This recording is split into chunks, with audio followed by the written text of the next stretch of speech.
In the early years of the Cold War, Americans feared an invisible enemy. While the government searched for communists hidden within its ranks, another group became targets of suspicion. Thousands of loyal federal employees lost their jobs, not for espionage, but for who they loved. This became known as the Lavender Scare.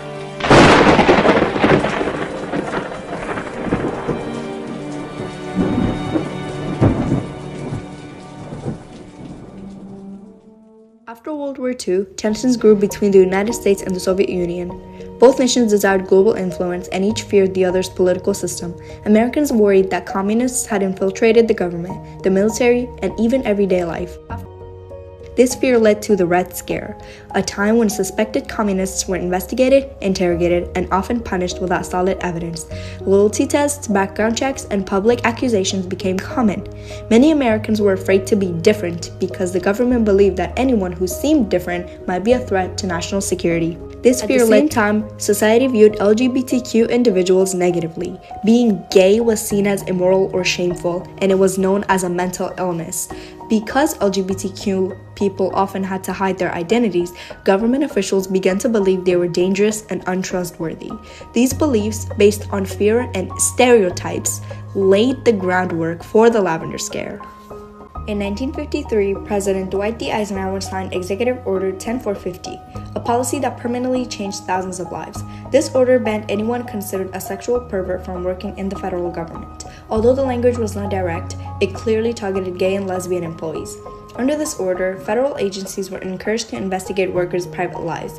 Employees were interrogated about their relationships, questioned by investigators, and sometimes forced to name others. Many were fired immediately. Others resigned under pressure to avoid public humiliation. The government proved these actions by claiming LGBTQ workers posed a national security risk.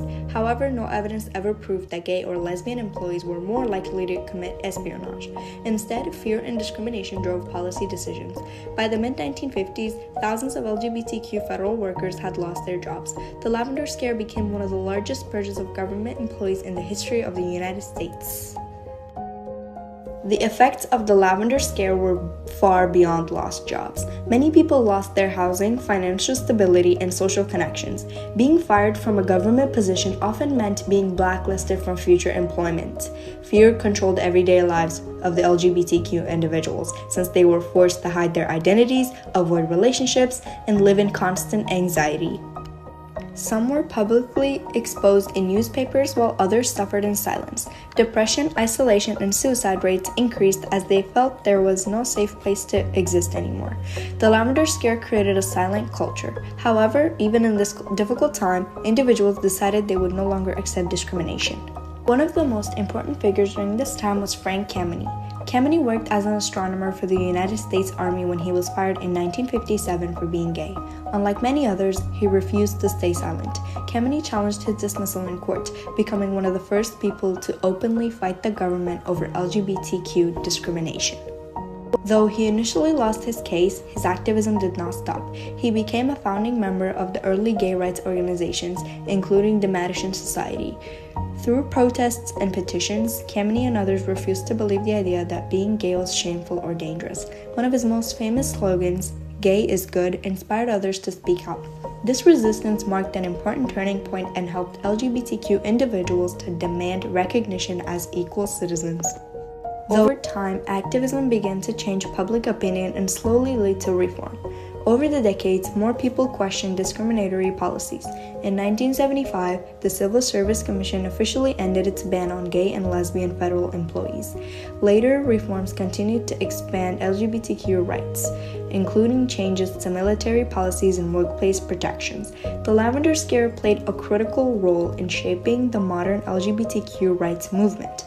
It revealed how discrimination could be challenged and demonstrate the power of resistance. The Lavender Scare reveals a powerful lesson in American history. Fear can lead to injustice, but courage can lead to change. What began as a reaction during the Cold War paranoia led to a turning point that ignited revolution and reform. By remembering the Lavender Scare, we honor those who were silenced and recognize those who dared to fight back. Understanding this history ensures that discrimination driven by fear is never repeated. History does not only belong to those in power, It also belongs to those who challenge injustice and demand equality.